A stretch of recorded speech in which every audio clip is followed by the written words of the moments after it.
따라하겠습니다. 하나님의 후회하심. 하나님의 후회하심.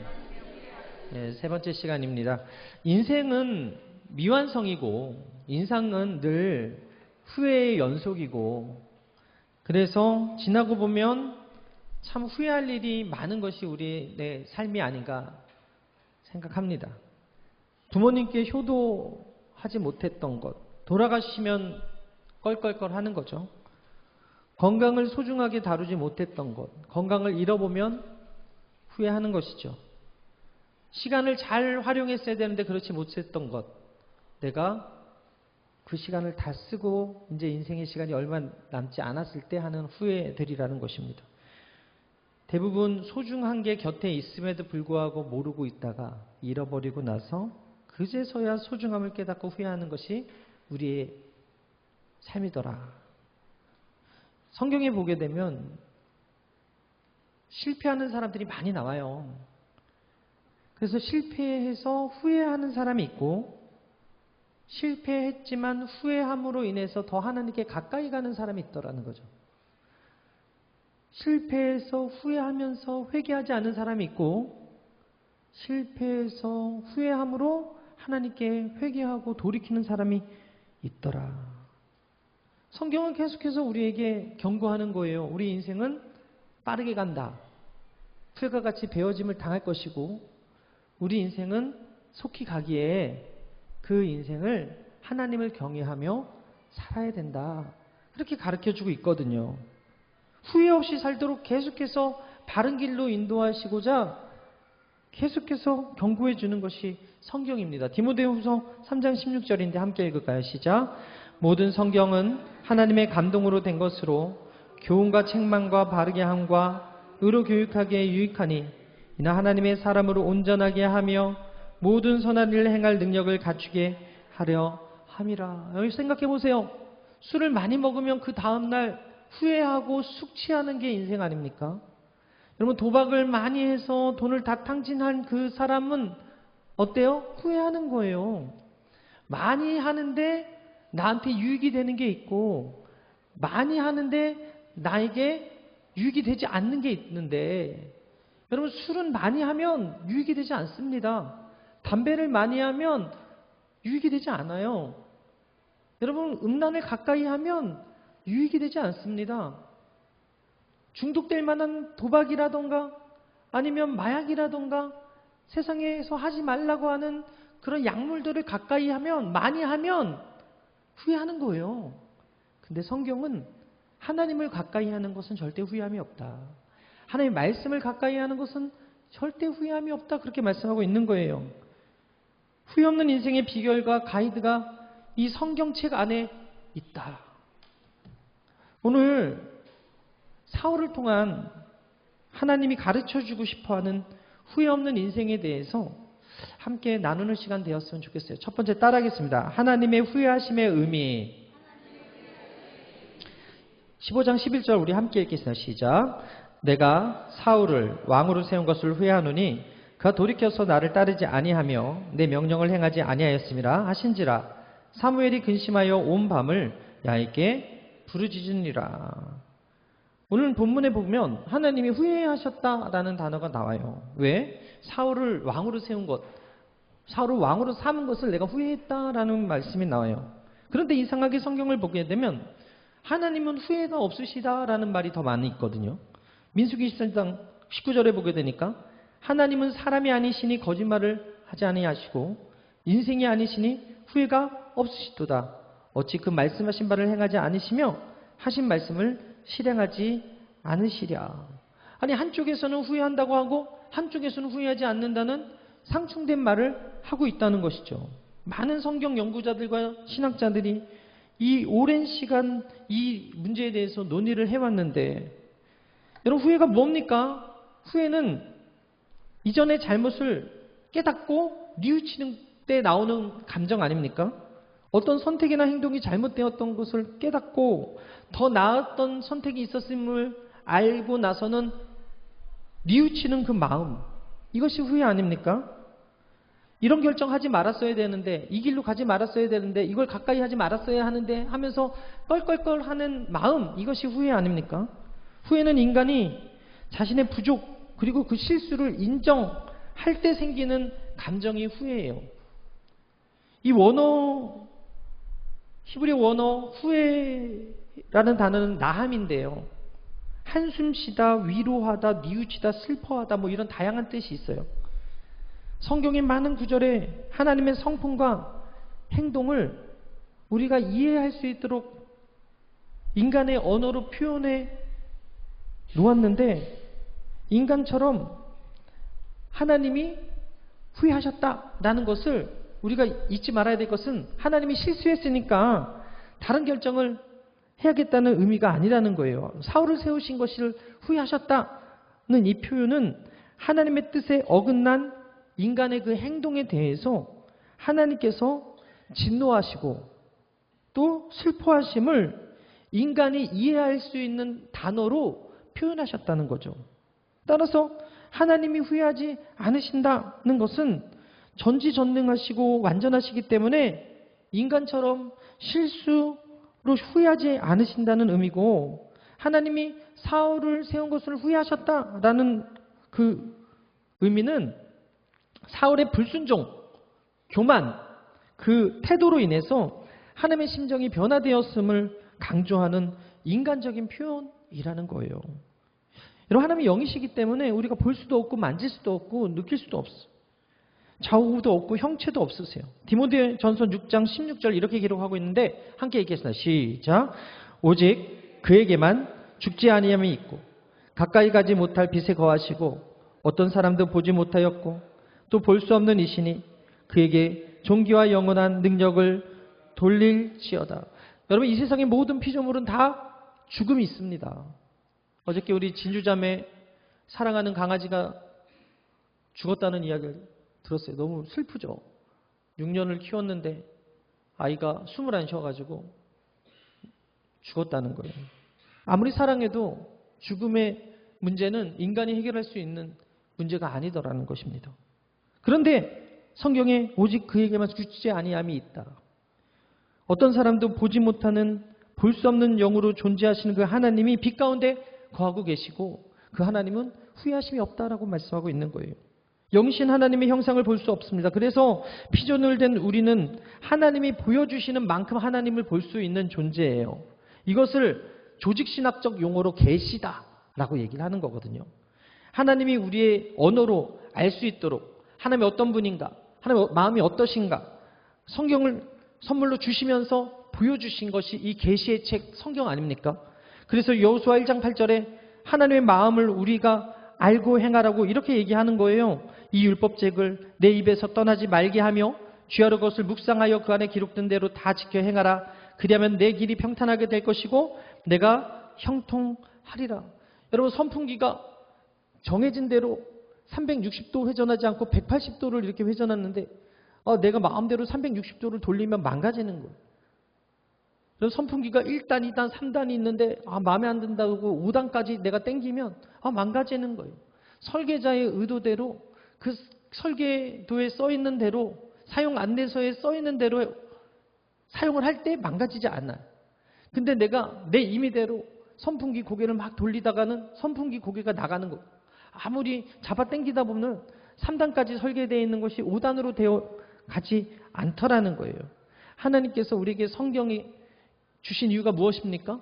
이 인생 실수할 수밖에 없고 넘어질 수밖에 없고 좌절할 수밖에 없는 인생 가운데 후회 없는 인생 살게 하시기 위해서 하나님이 우리에게 주신 선물이 뭐다? 성경이라는 거예요. 전능하신 하나님이 하시는 일 우리가 어떻게 다 알고 알 수 있겠어요? 우리가 한 치 앞도 몰라요. 우리가 내일 일을 안 몰라요. 어제를 살아서 오늘을 알았다면 여러분 다 부자가 됐을 거예요. 다 로또를 사겠지. 다 복권을 사겠죠.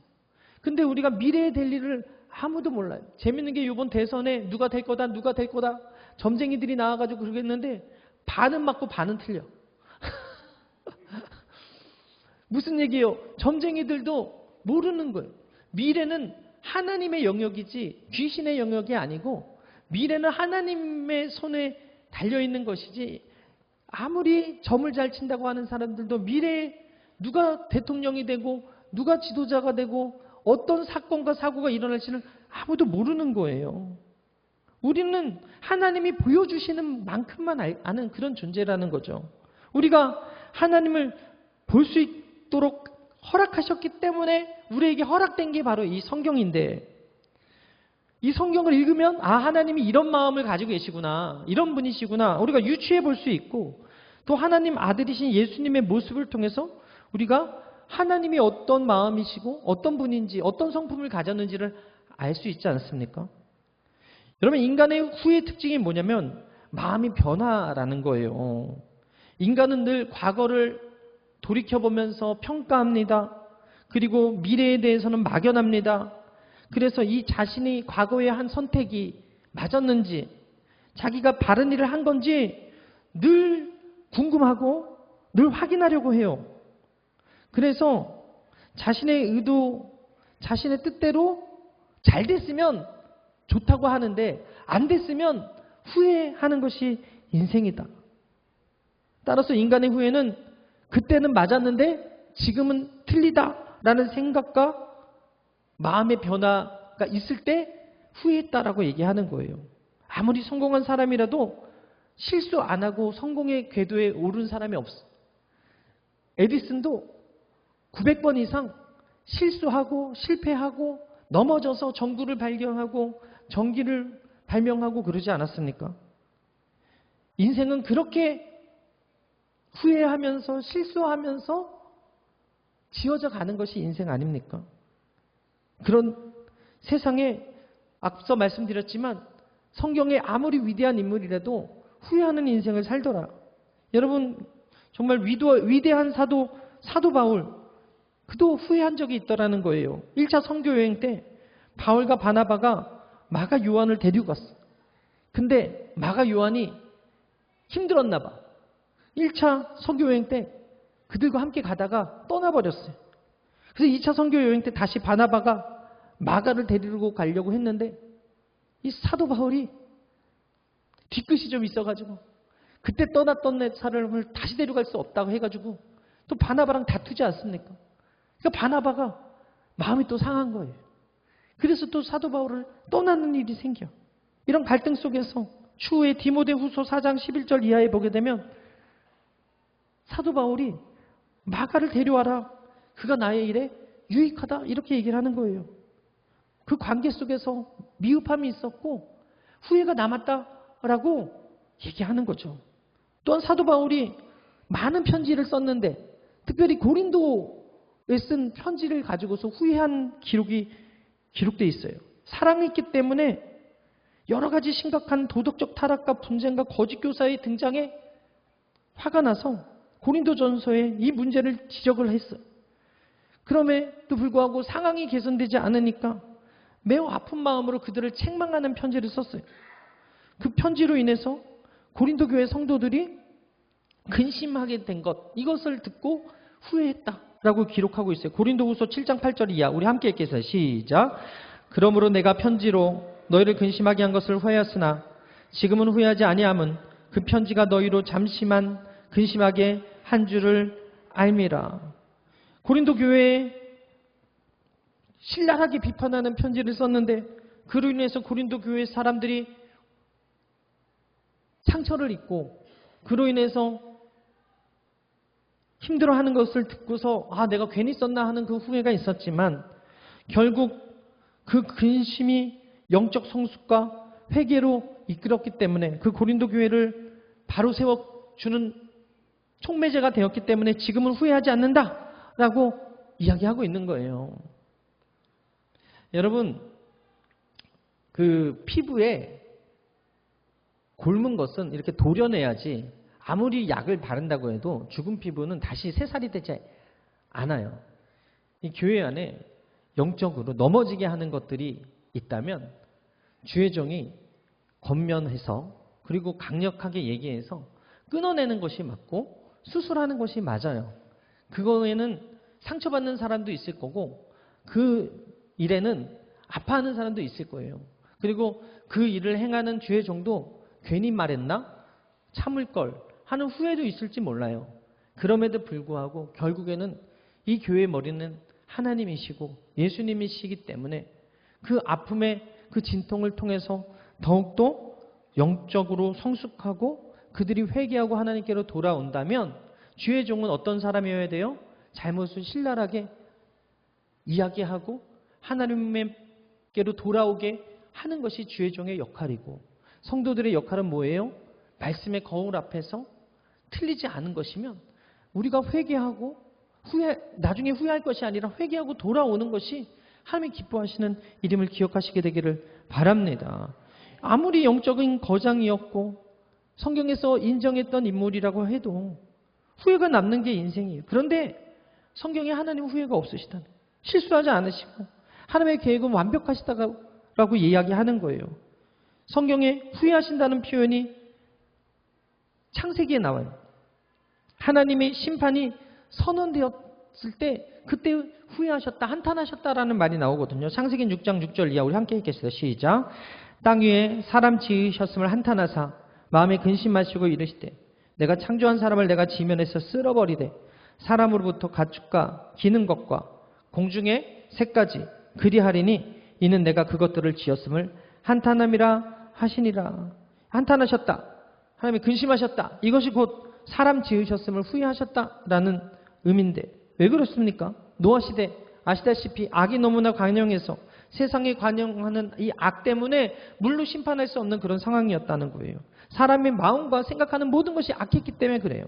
창세기 6장 5절에 야훼께서 사람의 죄악이 세상에 가득한가 그의 마음으로 생각하는 모든 계획이 항상 악할 뿐임을 보시고, 여러분 우리가 생각하는 것이 악하면 하나님이 한탄하시는 거예요.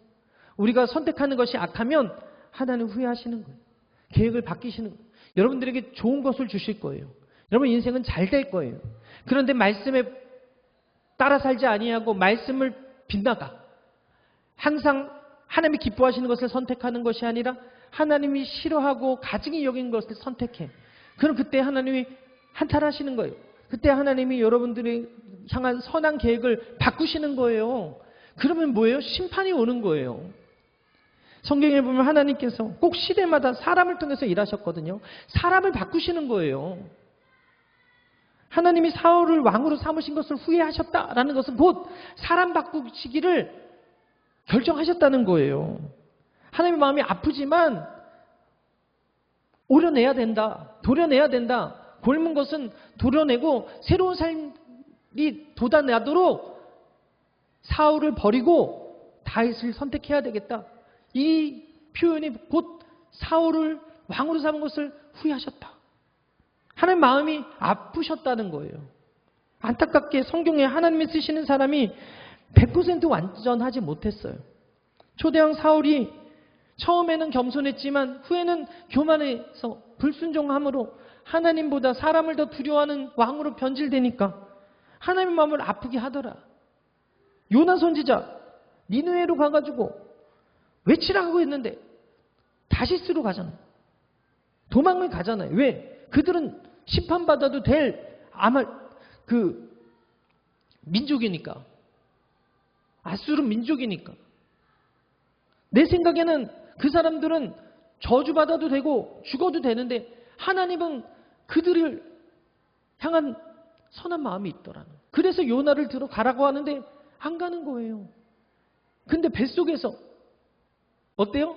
풍랑이 일고 그리고 큰 물고기 뱃속에서 우리는 알아요. 그가 3일 만에 다시 그 니느웨로 가는 것을. 그러나 그 뱃속에서 그 위액이 찬 거라고 이제는 죽겠구나 하는 그 어두운 곳에서 그가 기도하잖아요. 죽을지도 모르는 곳에서 회개하고 돌이키잖아요.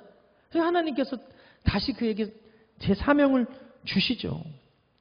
예수님의 12제자 가룟 유다, 어떻게 보면은 11명은 성공한 제자고 그 한 명은 실패한 제자예요. 은 30에 예수님을 팔아버림으로 인해서 태어나지 않으면 좋았을 것을 하는 그 한탄과 안타까움을 경험했던 그 사람이 돌이켰나요? 돈은 갖다 줬을지 몰라요.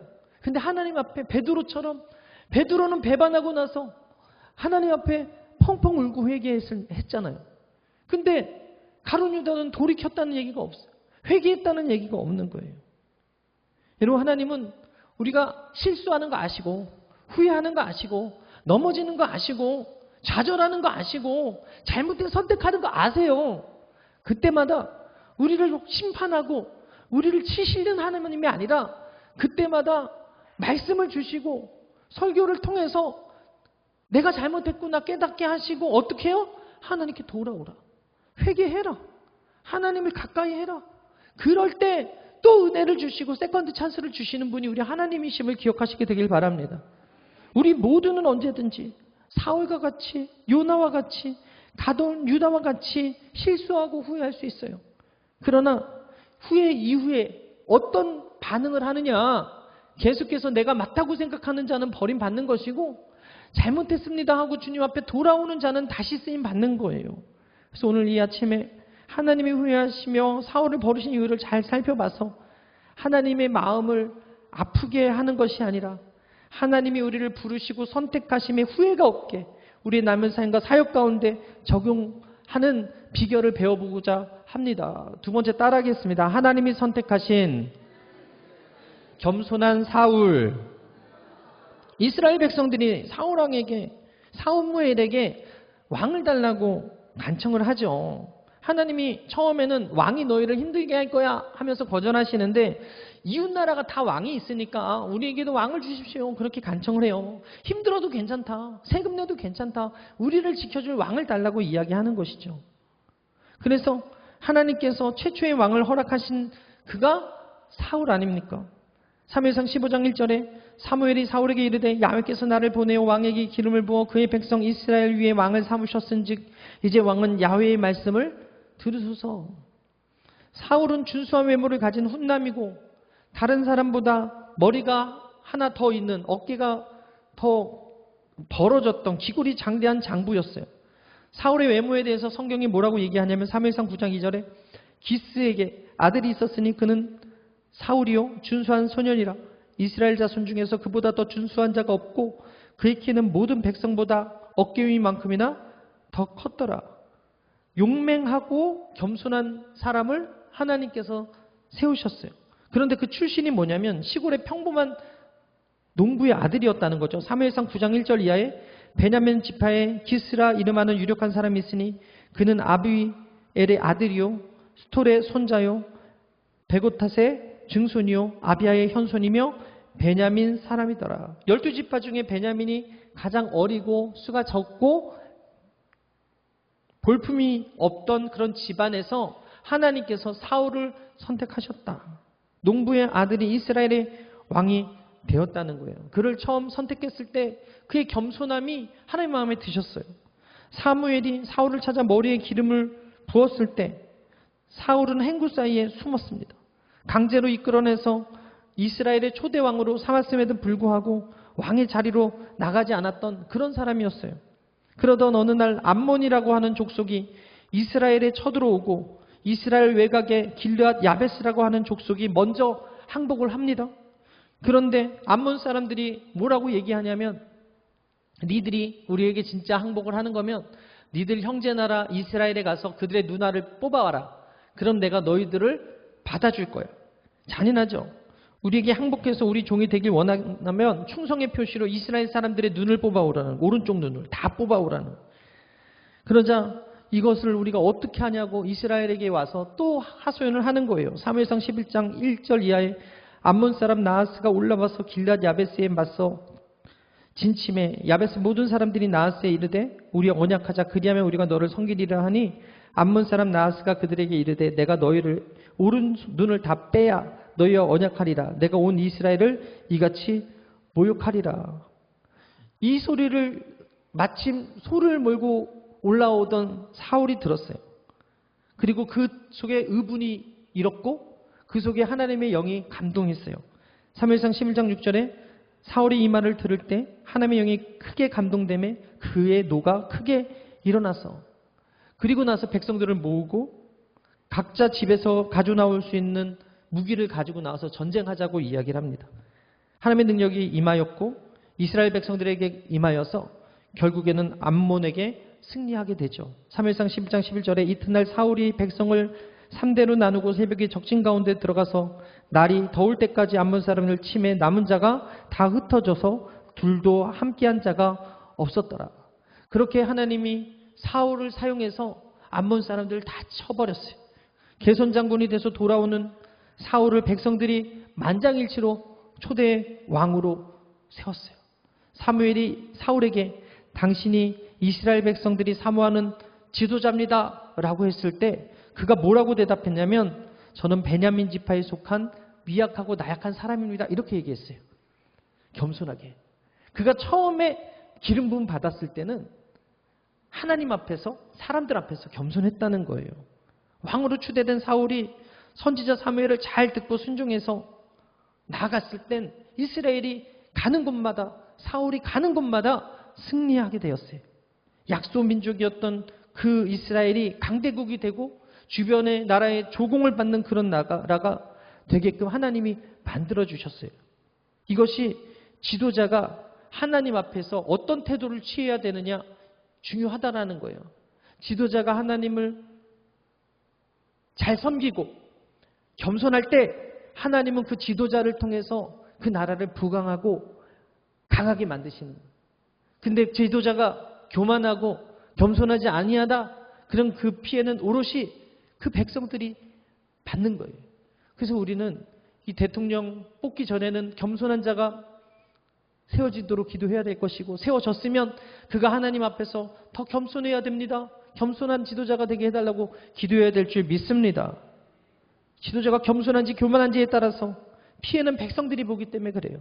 그랬던 그가 하나님이 왕으로 세운 것을 후회하는 사건이 바로 일어나게 되는데 세 번째 따라하겠습니다. 초심을 잃은 사울. 초심을 잃어버렸다는 거예요. 그가 버림받은 데는 그가 첫 마음을 잃어버렸다. 그 첫 마음이 뭐라고요? 겸손함. 이것을 잃어버렸다는 거예요. 사무엘이 사울에게 블레셋 군대가 쳐들어왔다는 이야기를 듣고 전가를 보내서 길갈에 가서 7일간 기다리라고 이야기하는데 사무엘이 오기까지 번제와 화목제를 드리지 말고 7일 동안 기다리라고 이야기를 하는데 7일이 다 되어도 사무엘은 오지 않고 블레셋은 계속해서 쳐들어오고 있는 이 상황 속에 두려움이 오는 거예요. 백성들은 두려워서 흩어지고 그런 상황 속에서 조급한 마음이 들어서 직접 어떤 일을 행하냐면 사무엘이 드려야 될 제사를 자기가 드려버리지 않습니까? 번제를. 왕의 권한으로 할 수는 없는 그 번제를 제사장이 해야 되는 그 제사 의식을 급한 마음에 자기가 했다. 결과적으로 사울 왕조가 영원히 지속될 수 없음의 선포를 받게 되는 계기가 바로 이 사건이었거든요. 인간적인 판단이나 두려움이 하나님의 명령을 앞설 때 어떤 결과가 오는지 보여주는 사건이 바로 이 블레셋이 쳐들어왔을 때 사무엘을 기다리지 못하고 월권해가지고 자기가 제사를 드림으로 인해서 사무엘의 책망을 받게 되는 것이죠. 여러분 아말렉은 이스라엘 민족이 또 출애굽했을 때 그 뒤에서 약한 자를 쳤던 민족이었고 하나님께서 반드시 그 죄로 말미암아 그 민족을 이 땅에서 없애겠다고 말씀하셨어요. 사울 왕 때 그 오래된 하나님의 심판 명령 즉 헤렘, 진멸 이게 시행이 됐는데 하나님은 사무엘을 통해서 또 명확히 사울에게 이렇게 말해요. 아말렉을 진멸하고 하나도 남기지 말아라. 그래서 그 명령에 따라서 전쟁터로 나갔는데 거기서 승리를 거두었는데 그 다음에 아시는 바와 같이 첫 마음을 잃어버리고 불순종하는 거죠. 사무엘상 15장 17절에 우리 함께 읽을까요? 시작. 사무엘이 이르되 왕이 스스로 작게 여길 때 그때 이스라엘 지파의 머리가 되지 아니하셨나이까. 야훼께서 왕에게 기름을 부어 이스라엘 왕으로 삼으시고 또 야훼께서 왕을 길로 보내어 이르기를 가서 죄인 아말렉 사람을 진멸하라 하되 다 없어지기까지 치라 하셨거늘 어찌하여 왕이 야훼의 명령을 목소리를 청종하지 아니하고 탈취하기만 급하여 야훼께서 악하게 여기신 일을 행하였나이까.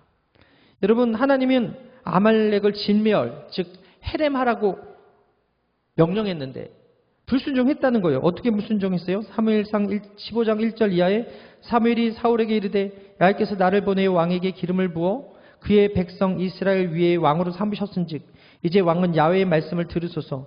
만군의 야훼께서 이같이 말씀하시기를 아말렉이 이스라엘에게 행한 일 곧 애굽에서 나올 때 길에서 대적한 일로 내가 그를 벌하노니 지금 가서 아말렉을 쳐서 그들의 모든 소유를 남기지 말고 진멸하되 남녀와 소와 젖먹이는 아이와 우양과 낙타와 나귀를 죽이라 하셨느니라. 하나님의 명령은 다 죽이라였어요. 지금 죽이라 그러면 우리는 인권단체, 시민단체가 일어나서 어떻게 그럴 수 있냐 그러겠지만 그 당시에는 하나님께서 다 죽이라 명령하신 거예요.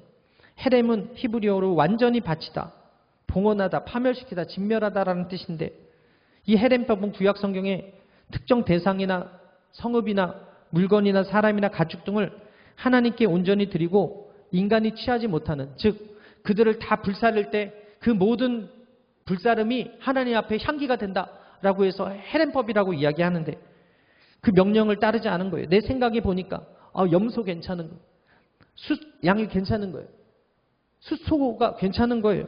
사무엘상 15장 9절에 사울과 백성이 아각과 그의 양과 소의 가장 좋은 것 또는 기름진 것과 어린 양과 모든 좋은 것을 남기고 진멸하기를 즐겨하지 아니하고 가치 없고 하찮은 것은 진멸하니라.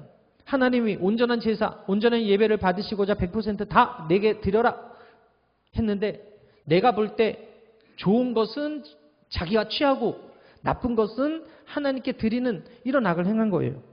분명히 진멸했다라는 말이 나오긴 하지만 하나님의 명령에 순종해서 한 것 같지만 문제는 온전한 순종이 아니었어요. 아말렉 왕 아각을 남겼어요. 양과 소의 가장 좋은 것과 기름진 것과 어린 양과 모든 좋은 것들을, 내 생각에 좋은 것들을 남겼어요. 하나님께 드리는 것이었는데 하나님께 드리기가 아니라 백성들에게 나눠주겠다는 그 명분 하에서 불순종하더라는 거예요. 결국 본질은 하나님의 말씀을 따르지 아니하고 자기 생각을 따랐다. 여러분, 나아만이 7번 씻으라고 했을 때 7번 씻지 않았으면 안 되는 거예요. 7번 씻으라고 했을 때 7번 씻었으니까 나병이 난 거지, 6번 내 생각대로 5번 씻었을 때 안 됐다고 포기했으면 나병이 났지 않았을 거예요. 마찬가지 하나님은 우리에게 99% 순종이 아니고 100% 순종을 원하시는 분이에요. 왜? 100% 순종할 때 기적이 일어나거든요. 이스라엘에게 복을 주시고 이스라엘을 부강하게 하시려고 이 악한 아말렉을 멸하겠다 하신 그 신실한 언약을 지키려고 사울왕에게 시켰는데 그가 봤을 때 아각을 데려가면 내가 영웅이 되겠구나, 그 좋은 것을 취하해서 우리가 가지면 더 부국이 되겠구나, 내 생각에 취했다가 하나님께 버림받는 사건이 바로 이 사건이 되더라.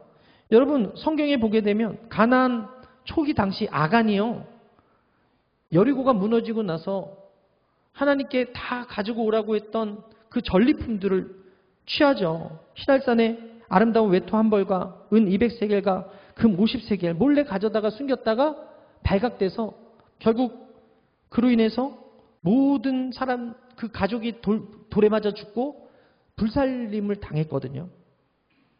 오늘 아침에 아이들을 또 설교를 했는데 그 이야기가 나왔어요. 아나니아와 삽비라 이야기. 여러분, 하나님 앞에 가지고 나올 때 땅에 일부만 가지고 나왔어요. 땅값의 일부만 가지고 나왔어요. 그럼 하나님이 그를 죽이지 않았을 거예요. 근데 어떻게 했어요? 다 가지고 나왔어요 라고 했지만 일부를 감췄기 때문에 그가 성령의 노를 받아서 그 자리에서 즉사했던 사건이 아나니아 삽비라 이야기 아닙니까? 3시간 간격으로 아나니아가 죽고 그 이후에 그 아내인 삽비라도 죽게 되는데, 하나님을 속이는 것은 중요한 죄임에도 불구하고 사울은 자신의 생각대로 하고 있는 거예요. 여러분, 신앙생활에 복을 받기 원하시고 하나님 섬김으로 인해서 후회 없는 삶을 살기 원하신다면 하나님의 말씀에 내 생각을 가미해서 신앙생활하는 것이 아니라 하나님 말씀에 100% 순종하며 살 때 하나님께서 그들의 기도를 들으시고 그들의 문제를 해결해 주실 줄 믿습니다.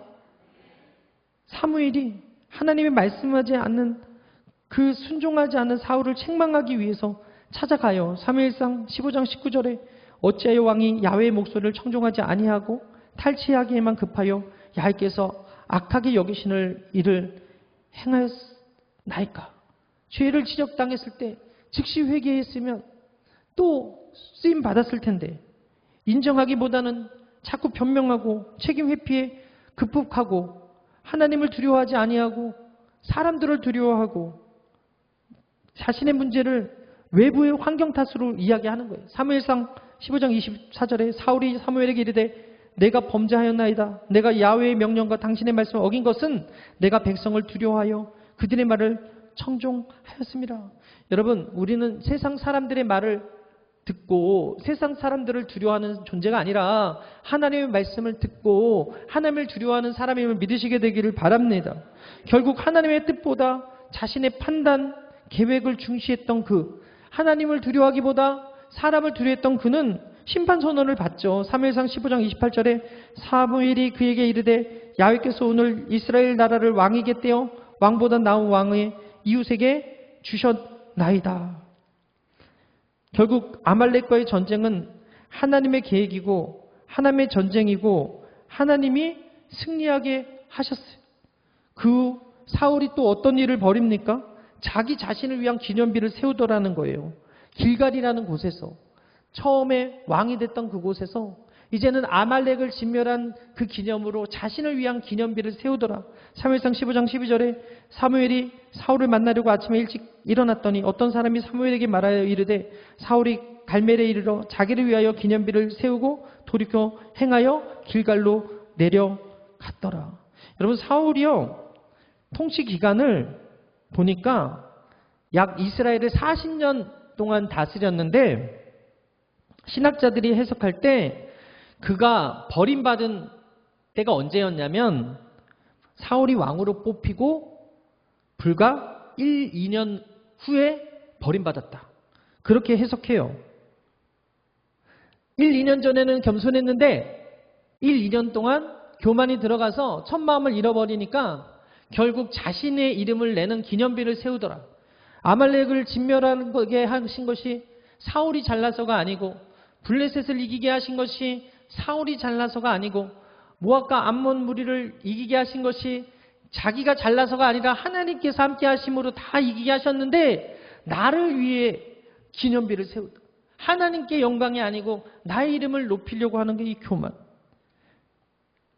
인생의 대부분의 실패는요, 여러분 초심을 잃었기 때문에 다가오는 거예요. 만일에 학생이 입학식 때 그 심정으로 끝까지 공부한다면 다 서울대 가지. 다 인서울 하겠죠. 대학에 못 들어갈 사람은 어디 계세요? 만일 결혼하는 부부가 결혼식장에 들어서던 그 마음으로 매일매일을 살아낸다면 싸우는 부부가 있겠어요? 이혼하는 부부가 있겠어요? 헤어지는 부부가 있겠어요? 이처럼 누구나 초심을 가지고 살아갈 때는 성공할 수 있는데 초심이 변질되는 순간에 문제가 생기는 거예요. 신앙도 마찬가지. 우리가 주님을 처음 믿었을 때 감격하죠. 감사하죠. 얼마나 은혜가 충만합니까? 그런데 예수님을 처음 만났던 그 십자가의 은혜를 잃어버리면 헌신했던 마음이 식어지면 습관적인 신앙생활이 되더라. 요즘 저희 가정에서 저녁 9시면 가족 예배를 드려요. 요양원에 문제가 좀 생겨서 기도하지 않으면 안 된다고 계속해서 기도하는데 어제 애들이 좀 장난을 쳤어요. 저도 잠깐 핸드폰을 봤어요. 근데 제가 그때 전했던 말이 먼저 그의 나라와 그의 의를 구하라. 마태복음 6장 33절이었는데 그리고 기도하고 나서 잠깐 핸드폰 봤다고 사모님한테 한 소리 들었어요. 신령과 진정으로 가정 예배를 드리는데 핸드폰을 보고 우리 아이들은 기도하는데 장난치고 웃고 있고 예배를 드리면 100% 하나님 앞에 헌신하는 마음으로 드려야 되는데 저희 아내가 봤을 땐 그렇지 않았던 거예요. 아무리 가정 예배라고 해도 이곳에 하나님이 계시고 우리 예배를 받으시는데 이런 태도는 아니지 않냐. 목사인 제가 어제 사모님한테 한 소리 들으면서 우리 사모님은 저를 되게 사랑하세요. 무슨 얘기냐면 여러분, 하나님이 첫 마음 드렸던 그 감격으로 오늘 이 자리에 예배를 받으시기 원하신다. 할렐루야. 습관적인 신앙, 습관적인 예배, 습관적인 모습으로 드리는 거 하나님 기뻐하지 않으신다. 많은 사람들이 초심을 잃어버리는 것이 그들이 버림받는 이유고 그들이 문제가 생기는 이유더라. 자기를 높이는 사람, 자기를 위하여 기념비 세우는 사람치고 나중에 온전한 사람이 없는 거예요. 사울은 예배드리고 입만 열면 예배를 말하지만 100% 순종하지 않아서 버림받게 되었습니다. 사랑하는 여러분, 누가 나에게 건강을 주셨는지, 누가 나에게 이 직장을 주셨는지, 이 가정을 허락해 주셨는지, 이 사업장을 주셨는지, 누가 이 땅에서 예수를 믿게 했는지, 누가 나에게 여기서 인기와 명예를 얻게 하셨는지 기억해야 돼요. 잊어버리니까 교만해지고 자만해지고 변질되는 거예요. 우리는 늘 하나님을 잊지 않았으면 좋겠습니다. 성경이 거듭해서 강조하고 있는 게 뭐예요? 그것은 우리를 낮추라는 거예요. 하나님 앞에 겸손하라는 것입니다. 잠언 3장 34절 진실로 그는 거만한 자를 비웃으시며 겸손한 자에게 은혜를 베푸시나니. 야고보서 4장 6절 그러나 더욱 큰 은혜를 주시나니 그러므로 일렀을 때 하나님이 교만한 자를 물리치시고 겸손한 자에게 은혜를 주신다 하였느니라. 야고보서 4장 10절 주 앞에서 낮추라 그리하면 주께서 너희를 높이시리라. 겸손함과 이 낮아짐을 상실할 때 하나님을 후회하게 만드는 사람이 돼버리고 주신 은혜와 더불어 베풀어 주신 모든 것을 잃어버리는 사람이 될 수밖에 없다. 따라서 저는 바라기는 여러분들이 하나님의 마음을 가슴 아프게 하는 사람들이 아니라 하나님이 여러분들을 자랑하는 인생 되었으면 좋겠습니다. 요한계시록에 에베소 교회가 첫 마음, 첫사랑을 잃어버려서 책망을 받은 것이 기록되어 있는데 요한계시록 2장 4절에 그러나 너를 책망할 것이 있나니 너의 처음 사랑을 버렸느니라. 처음 사랑을 잃어버리니까 사울은 버림받게 되었고 다음에 선택된 사람이 다윗이더라. 여러분, 사람이 없어서 계속해서 고쳐 쓰는 거 아니에요.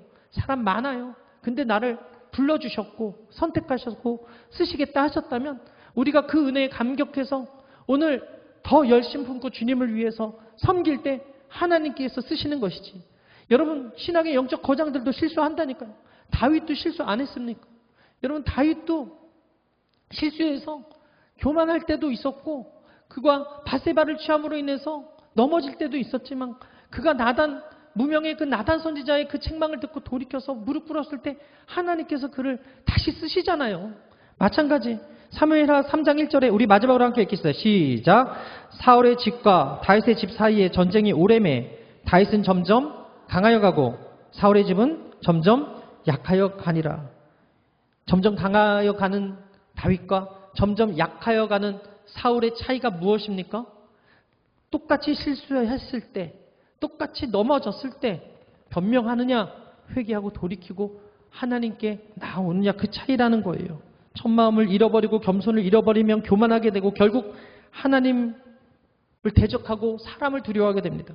이게 바로 사울의 모습이었고 다윗은 실수했어도 넘어졌어도 하나님께 무릎 꿇고 다시 돌아오게 됨으로 말미암아 하나님께서 마지막까지 붙드시고 쓰시는 존재가 되더라.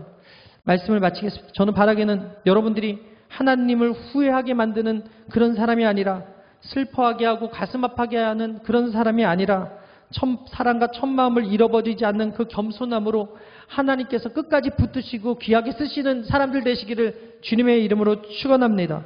이런 모습이 있을 때, 이런 모습을 잊어먹지 않고 기억하고 있을 때 하나님께서 그런 사람들에게 은혜를 베풀어 주실 것이고 그런 교회에 은혜를 베풀어 주실 줄 믿습니다. 어디로 가든지 이기게 하실 것이고 어디로 가든지 강하게 하실 것이고 어디로 가든지 복을 허락해 주실 것입니다. 한 분 한 분이 하나님만 바라보면서 사울의 그 교만한 모습을 버리고 다윗처럼 하나님 앞에 귀하게 쓰임받는 인생 되시기를 주님의 이름으로 축원합니다. 축원합니다. 축원합니다. 함께 찾아가고 기도하겠습니다. 후회하는 사람은 간증할 수 없습니다. 간증할 수 있는 사람은 그럼에도 불구하고 하나님께 돌아와서 은혜를 입은 사람이 간증하는 거예요. 저는 여러분 그런 사람 되시기를 바랍니다. 말씀 생각하시면서 하나님을 섬기는 것에 후회하지 아니하고 충성을 다해 열심을 품고 주님을 섬기겠다고 주의 성공 3번 외치고 결단하며 기도합니다. 주여!